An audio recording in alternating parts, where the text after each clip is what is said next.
हा डॉक्टर बाबासाहेब आंबेडकरांचा कोल्हापूरच्या बिंदू चौकातील जगप्रसिद्ध असा पुतळा आहे।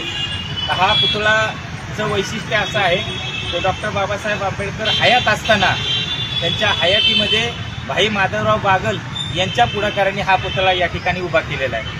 आज आपण बघतो की राज्यात देशात सगळीकडे जातीवादाचं विष पेरण्याचं काम इथली मंडळी करत आहेत।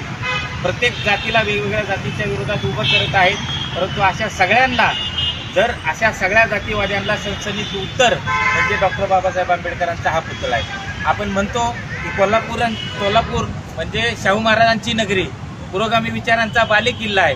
तर तो पुरोगामी विचारांचा बालेकिल्ला कशासाठी आहे, तर हे त्याचं मूर्तिमंत उदाहरण आहे। कारण बाबासाहेब हयात असताना एका मराठा समाजाच्या तरुणानं पुढाकार घेऊन डॉक्टर बाबासाहेब आंबेडकरांचा हा उभा केलेला पुतळा आहे। 9/12/1950 साली बाबासाहेबांचा हा पुतळा त्यांनी उभा केलेला आहे। तो जगातला सर्वात पहिला पुतळा आहे।